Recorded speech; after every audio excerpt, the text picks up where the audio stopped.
Karsada, isa sa mga importante nga faktor sa mga pumuluyo.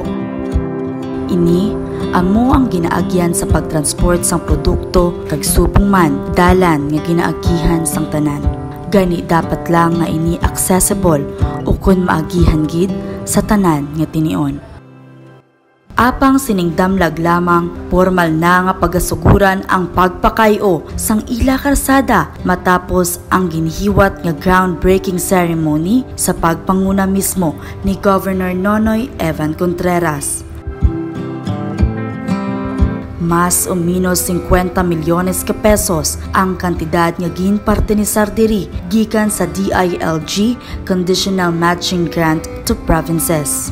Ang amo nga karsada mayara sang kalabaon sang masobra sa 1 ka kilometros. Gani masakop man sini ang pila pa ka mga kabaranggayan sang Pontevedra tubtub pa sa Barangay Kugon, Banwa sang Panitan. Sa sini nga groundbreaking, nagpakigbahin ang direktor sang DILG Capiz nga si Mr. John Ace Azarcon sa diin iya ginpaathag ini nga proyekto. Ginpamangkot ko kay na siniragana kung sing ano ang magabag-o sa karsada. Siling niya makataas siya sa roughly 1.2 or 1.3 meters sa usual nga karsada. So manami na siya nga balita considering nga ang Ilaya for the longest time ginabaha every time na magkusog-kusog ang ulan. So with 1.2 additional elevation sa karsada, of course hindi tayo malikawan ang baha ang ulan aragin na, but ang punto is maagyanta ang karsada. So amo na ang atong ginahingabot dira na mangin accessible gyapon ang atong mga dalanon bisan pataas ang tubig o bisan makusog ang atong pagulan. Ang amo nga rehabilitasyon sang provincial road sa Pontevedra pakadto sa Kugon ang ginpamunuan sang Provincial Engineers Office o kun PEO sa diin ginapangunahan ni Provincial Engineer Edgar Agana. Sa una, sang gamay ako naili ko magampang sang traktara. Nanamihan ko maguyod sa traktara ko ng gaya po mula sa karsada. Kaya kita mo gaya po. Kakong kisa nagampang ko na baroto-baroto nang may baha-baha pala. So ina nga mga bagay nangin nagtudok sa akong tisipan nang iyabok kali sa kasada hindi mayo. So isa ina kapamag nga idiyang naghatag sa akon sing pagtanungdong naman namin gali maging hero kanang obraon mong kalsada siminto butangan mo tulay ang gabaha no mga muna lang ang mga ideya. So, na-practice ko subong nakita ko ni dugay na nga problema ini ang baha sa Pontevedra. Swerte kita, no? Kaga nangin maswerte ang Pontevedra, no? Kang aton halagdon nga gobernador is from Pontevedra. May kabalaka sa pumuluyo sa Pontevedra. So, una sa pagpungkuya sa 2019, isa ini nga gitagaan niya si prioridad nga dapat mahatagan si solusyon ang problema diri sa Ilaya. Muna siya nga ang isa ka 49.580 milyon nga proyekto nga halin sa DILG ginhatag diri sa Pontevedra para ini ang pagbaha ang pumuluyo sa Pontevedra o support sa panitan nga magkadto pagparinta sa Pontevedra hindi na mabudayan lalo na gid o labi na gid sa pinto sa ingulan. So nakita nyo, no? Una ang tao naton nga si Gobnunoy Contreras. Gani wala kita, wala kamo nagsala ng magtibong sa aton halangdon nga gobernador. Kay siya may pagkabalaka gid sa pumuluyo sa Pontevedra, hindi naman sa Pontevedra, no? Sa bilog nga probinsya sa Capiz.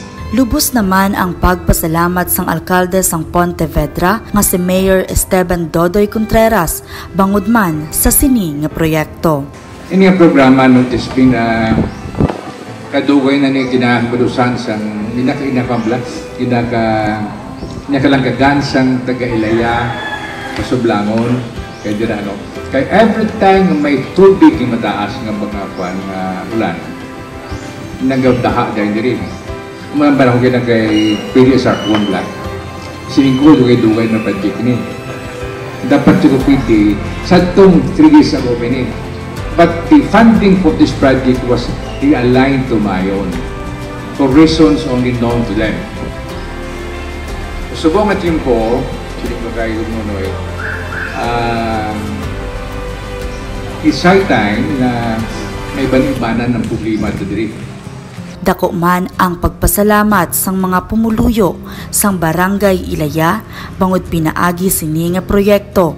Mas mangin madali para sa ila ang magbiyahe maulan man o kun mainit, ilabi na sa tion sang emerhensya. Actually ma'am, ini dugay na ini nga handom di sang amon barangay no. Kay siguro as I remember 20 or 15 years ago nga dugay na ginamon ni nga gina handom nga matagayon inisa kay tungod ko nakikita nyo subong pa lang kagamay pa lang sang ulan ang baha pertina.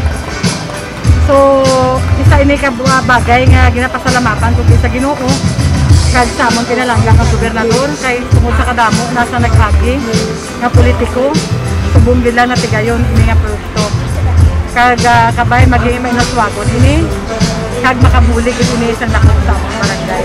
So, in behalf sa among barangay, nagpasalamat kami sa kay Job, sa tanan nga team, sa tulog niya ng mga taga-DNG, taga-Robins, especially sa kay Engineer Lagana. So, kabay mag-imay naswagon, ang hirap kang proyekto, nga ginatag sa amon, kagkabay pa, magadamo pagit ang ila, mapatindugan, kag maguligan sa subong siya mga sitwasyon. Salamat, ma'am. Ini ang rason sang pagpanikasog ni Governor Contreras nga makapangalap sang pondo agud mahatag kag mapabatsyag sa tawo nga yara kag handa ang gobyerno probinsyal maghatag sang solusyon sa ila mga kinahanglanon. Pasalamatan nato ni dila sa national government kundi sa Ginoo kay tungod nga tigayon ini grabe ng sakripisyo sa mga taga-Ilaya sa mga taga-Pontevedra kada baha diri. So ini tanan ako nagapating kung kita nag-isa nagabinuligay kag nagahatag sang bulig sa ibang nga tawo magabalik man ni tenfold sa aton no. Way kuno sang imol nga ili sarang makahatag kag way man sang manggaranon nga way nagakinahanglan no. So ini time Christmas subong magbinuligay kita ipaabot magyapon naton sa atong tigitusugon ng pagkapalaka sa isa kag isa no.